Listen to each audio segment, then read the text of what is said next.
ভূপতিনগর কাণ্ডে দুই তৃণমূল নেতার গ্রেফতারির ঘটনায় আলোচনায় উঠে আসা এনআইএ এর এসপি ধনরাম সিং এর বদলির আবেদনে হস্তক্ষেপই করল না কলকাতা হাইকোর্ট। শাসক দল তৃণমূলের আবেদনের প্রেক্ষিতে উচ্চ আদালতের বক্তব্য, কেন্দ্রীয় তদন্তকারী সংস্থার আধিকারিকদের বদলির বিষয়টি তাদের এখতিয়ারভুক্ত নয়। এর আগে এনআইএ এর সুপার ধনরামের বদলি চেয়ে প্রথমে নির্বাচন কমিশনে গিয়েছিল তৃণমূল কংগ্রেস। সেখানে সুরাহা না হওয়ায় তারা মামলা দায়ের করে হাইকোর্টে। আদালতে এনআইএ ও পাল্টা দাবি করে যে তদন্ত থেকে বাঁচতেই এই ধরনের পদক্ষেপ করা হচ্ছে। সেই মামলায় হাইকোর্টের পর্যবেক্ষণ, তৃণমূল কংগ্রেস চাইলে কমিশনের নির্দেশ চ্যালেঞ্জ করতেই পারে। কেন্দ্রীয় আধিকারিকদের বদলির সিদ্ধান্ত তারা নিতে পারে না।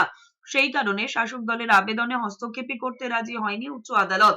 উল্লেখ্য, তৃণমূল কংগ্রেস দাবি করেছিল ধনরামের সঙ্গে বিজেপি বৈঠকের পরই এনআইএ সক্রিয় হয়ে ভূপতিনগর কাণ্ডে দুই তৃণমূল নেতাকে গ্রেফতার করা হয়েছে। ধনরামের বাড়িতে গিয়ে বৈঠক করেছিলেন বিজেপি নেতা জিতেন্দ্র তিওয়ারি।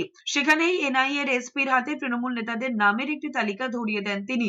সেই সঙ্গে একটি সাদা প্যাকেটও ধনরামের হাতে দেওয়া হয় বলে অভিযোগ তৃণমূলের। তাদের বক্তব্য, ওই সাদা প্যাকেটে টাকা আছে কিনা পুলিশ তার তদন্ত করুক। তৃণমূল কংগ্রেস ভবনে সাংবাদিক বৈঠক করে তৃণমূল নেতা কুণাল ঘোষ দাবি করেন, জিতেন্দ্র তিওয়ারি যে ধনরামের বাড়িতে গিয়েছিলেন তার ভিডিও রয়েছে তার কাছে। পাল্টা জিতেন্দ্র দাবি করেছিলেন, তৃণমূল কংগ্রেস যদি প্রমাণ করতে পারে যে কোনো বৈঠক তিনি করেছেন, তাহলে রাজনীতির ময়দান থেকেই সরে যাবেন।